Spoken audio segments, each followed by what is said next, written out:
My phone buzzed in the closing room, and the email subject said, "Account hold notice issued." My hand froze on the pen, and my brother whispered, "Hurry up," while staring at the escrow screen. The money was already there, $180,000, glowing in green. My stepfather smiled like I was late to my own execution.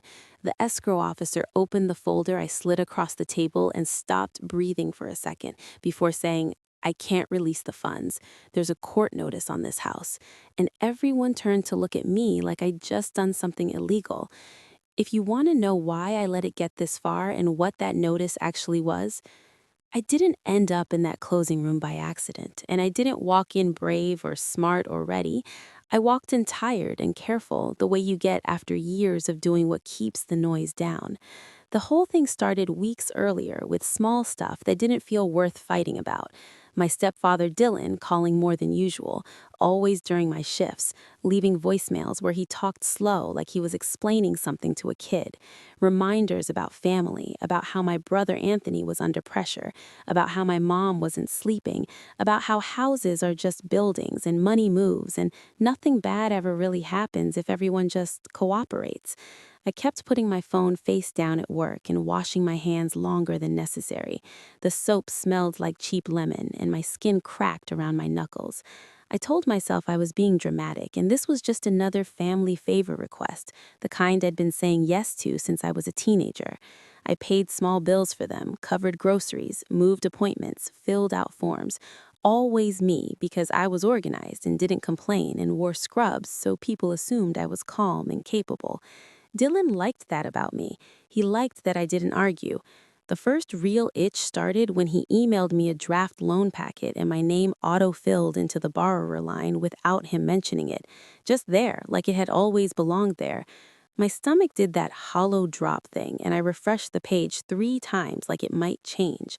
I replied asking why my name was on it, and he called instead of answering, laughed, said it was temporary, said the lender needed a clean structure, said it was easier this way and we'd fix it later. Later is a word that lives forever in my family. I started checking things after that, not in a brave way, more like touching a sore tooth with my tongue, even though you know it's going to hurt. I pulled the old property records online late at night with the TV on low. The blue light made my eyes ache, and the house was quiet except for the fridge humming. Dylan's name was everywhere, filed years earlier, cleaner than it should have been. My mom's name smaller, like an afterthought. Mine there too, in places I didn't remember agreeing to. I told myself paperwork is messy, and I probably forgot.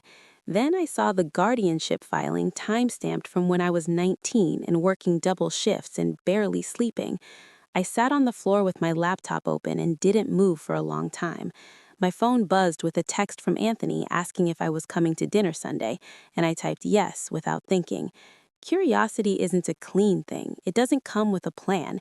It just makes you look when you should probably look away. At dinner, I watched Dylan talk and gesture and steer the conversation, and every time someone questioned him, he laughed and reframed it until they nodded. I watched my mom pass plates and avoid eye contact. I watched Anthony shake his leg and check his phone under the table. I didn't accuse anyone. I didn't say what I'd seen. I just listened and kept eating, even though my mouth was dry and the food tasted flat. Later that night, I opened my laptop again and kept clicking and downloading and saving things into a folder I named Taxes, like a coward. Every file felt heavier than the last, and I could feel something shifting, but I didn't name it yet. I still thought maybe there was a normal explanation and I just hadn't heard it. If you want to know what happened when I finally asked and what fell apart right after, like and subscribe, and I'll keep going. The night it broke open wasn't dramatic at first, and that's what keeps replaying. We were still at the table, and Dylan had just finished pouring himself another glass of wine, even though his hand shook, and Anthony kept rubbing his face like he was trying to wake up. My mom said something small about the roast being dry, and nobody laughed. Anthony's phone buzzed, and this time he didn't hide it. He stared at the screen too long and then said the audits went out, and his voice cracked on the word audits like it got stuck in his throat. Dylan told him to stop being dramatic and fix it. Anthony pushed the phone across the table, and I saw numbers and read warnings in an email header from his company's compliance department. Dylan's mouth tightened and he asked how much, and Anthony said 55,000 and then corrected himself and said more like 60 with fees. And I felt heat crawl up my neck because Anthony worked accounts payable and didn't make that kind of money. Nobody said it out loud, but it hung there. Dylan asked if the money was still there, and Anthony said no, and started talking fast about leverage and timing and how it was supposed to bounce back. Dylan didn't yell, he just stared at the table and breathed through his nose like he was counting. Then he looked at me and said, "We need the house." Not like a question, like something already decided. I laughed once and it came out wrong and said no, said it was Mom's safety net and not a poker chip. Anthony slammed his hand down and said it wasn't gambling if you know what you're doing, and I told him I wasn't signing anything and stood up to leave. That's when Dylan stepped into the doorway and blocked me with his shoulder and pulled out his phone. He showed me a photo I recognized immediately, even though the angle was wrong. Me at work, dropping expired narcotics into disposal, my badge visible, my hand in motion. It looked bad if you didn't know what you were seeing. Dylan said words like anonymous tip and investigation and suspension, and my ears rang so loud I couldn't hear the rest. I looked at my mom because that's what you do when you're about to fall, and she was crying but nodding like she'd already chosen. She told me to just sign and we'd figure it out later. Later again. Something in me went still then, not calm, just empty. I sat back down and said okay and asked for $10,000 from the loan proceeds like it was a joke I'd rehearsed. Dylan laughed and called me greedy, and Dylan relaxed immediately and said fine and started talking about timing and Friday closings. Nobody noticed my hand shaking under the table or that I kept pressing my thumbnail into my palm until it hurt enough to keep me present. I went home after and sat on my bed, still wearing my coat, and opened my laptop and pulled every file I'd saved and added the photo Dylan showed me and the loan draft and the guardianship record, and I stared at the screen until my eyes burned. Then I made a call I'd been avoiding for years. If you want to know who answered and what I did next that changed everything, like and subscribe, and I'll keep going. Friday didn't feel big when it came. It felt narrow, like everything had already happened and we were just walking through the last steps. The title company conference room was too cold and the chair stuck to the back of my legs.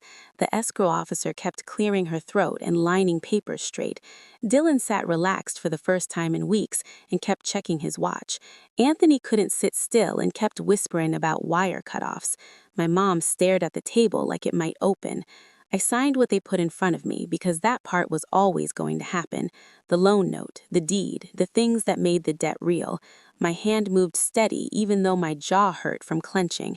Nobody noticed the timestamps or the fact that I asked the escrow officer to initial one page twice because the first stamp was smudged. When the screen turned green and the officer said the funds were received, Anthony let out a sound like air leaving a tire, and Dylan smiled at me like I'd finally learned my place. He told the officer to release it and reminded her about my 10,000 like it was a tip. I slid the last folder across the table and kept my hand on it a second longer than necessary. The officer opened it and went quiet, not shocked, just careful. She read, scrolled, read again, and said she couldn't move the money because a court notice had been filed that morning. Dylan told her to check again, and Anthony started swearing, and my mom finally looked up. The officer said the loan was active, but the funds were frozen pending review, and nobody spoke for a few seconds. Anthony asked what that meant, and she said it meant the lender expected payment whether the money moved or not. Dylan stood up and leaned over the table and said this was a mistake, and I said it wasn't. Security showed up when Anthony kicked his chair back and started yelling. I walked out before anyone touched me. On Monday, auditors picked Anthony up at work, and I found out from a coworker who saw it on the local feed. Dylan called until his number stopped showing up, and the lender sued, and the equipment disappeared from the yard, and the house went quiet. 3 months later, a judge voided Dylan's claim to the property, and the paperwork came in a plain envelope with my name spelled right for once. I sold the house and paid off everything that had followed me since I was in my 20s, and set up a small fund in my grandmother's name because the forms asked what the money was for, and I needed something to write. My mom texted once about eviction, and I read it in a supply closet at work and didn't answer. The thing I didn't expect was how boring it felt after. No relief rush, no speech in my head, just fewer calls and more silence, and the weird habit of checking my phone even when it doesn't buzz anymore.